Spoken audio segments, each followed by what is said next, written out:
Bismillahirrahmanirrahim. Assalamu alaikum dear students. Our current session focuses on idiolects. I hope and expect that by the end of this session you would be able to understand the term.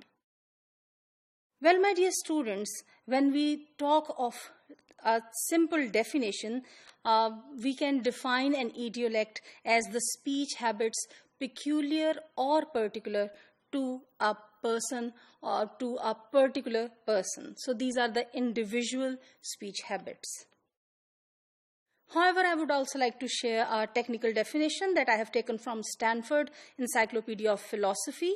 According to this encyclopedia, an idiolect is a language, the linguistic, that is the syntactic, phonological or referential, etc., properties of which can be exhaustively specified in terms of the intrinsic properties of some single individual, the person whose idiolect it is. Well, my dear students, in this definition, the term intrinsic properties is significant for us. The force of intrinsic is to exclude essential references to the features of the person's wider environment. And actually, this is the problem with this definition. It only considers that inwardly, internally, how a person prefers to make certain choices of, vocabulary, of syntax, of grammar, for example, even spellings sometimes. And actually, this definition excludes the social factors, the total environment that surrounds that individual and that has its effects. In other words, the extrinsic effects or the environmental effects are not counted for.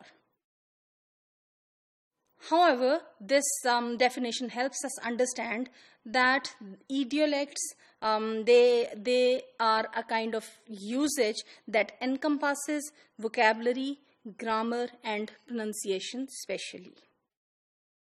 Well, my dear students, idiolect as the variety of language is unique to an individual and it differs from a dialect that it is that is a common set of variety that is used by a community. Here it is not the variety that is used by the community. Now, what is the problem with the idea of idiolects? The criticism on it is that idiolects in this sense do not actually exist. It is also criticized that the notion is useless. It is said that it is incoherent. And actually, why all this is said is because if we start believing that every single person has his or her own, variety of language, then, it would be an exhaustive, number that we'd have to deal with. And then literally everybody's language would be different from other person's language. And, the other criticism on it is that there are many more other factors apart from being that individual, which, affect the choices that are made. However, if we buy the idea of idiolect, because it has its own significance in sociolinguistics, there are certain factors that help determining the idiolect of a person. There are certain factors such as, what kind of living a person has, what kind of locations that person lives at, then what kind of unique family terms that family has. Again, there is sometimes the topic-specific jargon that is used by people in offices or at different workplaces. Also, sometimes because of bilingualism or multilingualism, the linguistic repertoire of a person as a multilingual person, the other languages that person speaks, for example, languages B, C, and D, would affect, his or her use of language A in using it in a very, very particular way, thus making it an idiolect. As an example, I would say a doctor who watches sci-fi movies a lot, who watches scientific fiction, his or her vocabulary would be completely different from a lawyer who reads a lot of historical fiction. So, the kind of activities you are involved in, the kind of a person you are, what do you do in life, etc., would have an impact on your personal, individual language choice. The reality, the ground reality is that no people living in this world are completely same, and no two, sets of, linguistic influences also can be same, because each of us would have different kinds of influences that would shape our idiolect.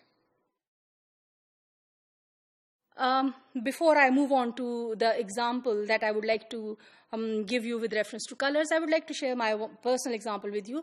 For example, when I use Urdu language, I use a certain structure that is like, मुझसे थक हो गया है.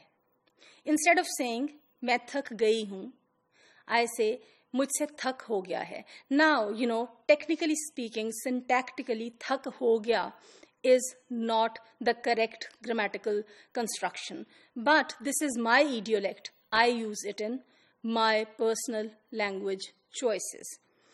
Another example that I would give here is of, for example, when we talk of turquoise, turquoisey teal color, or any object that is in turquoisey teal color, and we ask two different people to tell on the continuum of colors which color it is, their answers may differ. Their color spectrum would be different, and probably somebody would say it is green, or somebody would say it is turquoise, or somebody would say it is bluish green, or somebody would say it is greenish blue, or somebody would say it is blue. So, all these choices are personal choices of how we look at things, how, we interact with people, what are our life experiences, and what is our environment. In totality, all this together shapes the idiolect of a person.